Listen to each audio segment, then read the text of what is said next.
What's up, KAG? Akala mo safe ka kasi naka-stablecoin ka lang? Pero paano kung isang araw pagising mo, hindi na siya stable? Hindi bumagsak ang market pero yung pera mo nawala. Pero ang tanong, taking time bomb ba talaga ang stablecoins? Pag-usapan natin. Let's go! Alam mo kung bakit sobrang daming gumagamit ng stablecoins? Simple lang. Ayaw ng volatility. Ayaw ng stress. Ayaw magising na yung pera nila kalahati na lang. So anong ginagawa nila? Lilipat sila sa stablecoins like USDT, USDC. Thinking, safe na to, dollar na to eh. Pero, pause tayo sandali. Tanong ko sa'yo, kung safe talaga yan, bakit may mga stablecoin na biglang nagiging zero? Ano ba talaga ang stablecoin? Hindi lahat ng stablecoin pare-pareho. May tatlong klase. Fiat-backed like USDT, USDC. Ibig sabihin, may reserve daw sa bank. Pero daw ang keyword. Tanong, nakita mo na ba mismo yung reserve nila? Hindi. Trust system ito. Crypto-backed. Over-collateralized. Maganda pakinggan. Pero kapag nag-crash ang crypto, domino effect. Algorithmic. Ito yung pinakadelikado. Walang real backing. Code lang. Math lang. Confidence lang. At kapag nawala ang confidence, game over. The explosion. Case study. Kagaya ng Terra Luna. Ito na. Ito na yung part na hindi sinasabi sa marami. May stablecoin dati. Sobrang sikat. UST. Algorithmic. Stable daw. Hanggang isang araw, biglang nagdepeg. From $1 naging 0.90, 0.70, 0.10 hanggang halos 0. At kasabay niya, bumagsak yung Luna. Billions yung nawala.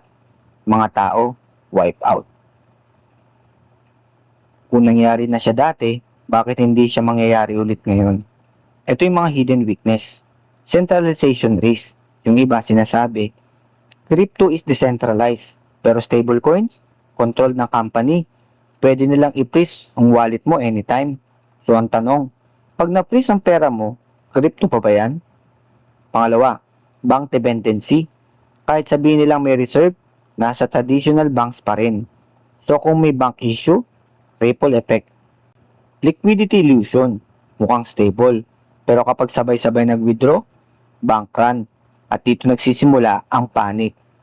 Bakit parang okay pa rin sila ngayon? Ito yung tricky part. Hindi ibig sabihin na may risk, scam na agad. May silbi pa rin sila. Fast transaction, easy trading, safe parking, short term. Pero keyword, short term. Hindi siya pang park na life savings mo. Kung akong tatanungin mo, gagamit ako ng stablecoin? Oo. Pero hindi ako magpapakakampante. Hindi ko ilalagay lahat ng pera ko doon. Hindi ako mag-assume na safe na safe. Kasi ang totoo, walang stable sa crypto. Mas stable lang sila kumpara sa iba. Ito yung problema sa karamihan ng mga creators. Pinapakita lang nila yung benefits, hindi nila pinapakita yung worst case scenario. So ngayon, ikaw, tanungin mo ang sarili mo, anong mangyayari pag sabay-sabay nag-withdraw ang mga tao? Anong mangyayari pag nag-freeze ang issuer? Anong mangyayari pag nawala ng tiwala ang market? Kung hindi mo kayang sagutin yan, delikado ka na. Ito yung simpleng analogy. Stablecoin, parang casino chips. Mukhang pera. Ginagamit mo parang pera.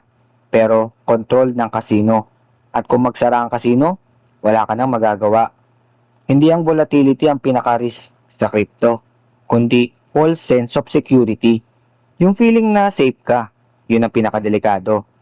Sa point na to, tanong ko sa'yo, kung may hawak kang stablecoin ngayon, mas kampante ka ba?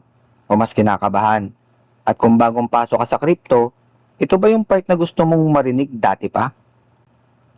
So taking time bomb nga ba ang mga stablecoin? Depende. Kung di mo naiintindihan kung paano sila gumagana, oo, time bomb sila. Pero kung ginagamit mo siya with awareness, tool siya. Hindi ka dapat matakot. Pero hindi ka rin dapat kampante. Kasi sa crypto, hindi yung obvious ang pumapatay sa'yo. Yung hindi mo naiisip. So next time na may stablecoin ka, tanungin mo muna ang sarili mo. Stable ba talaga? O mukhang stable lang? Game on!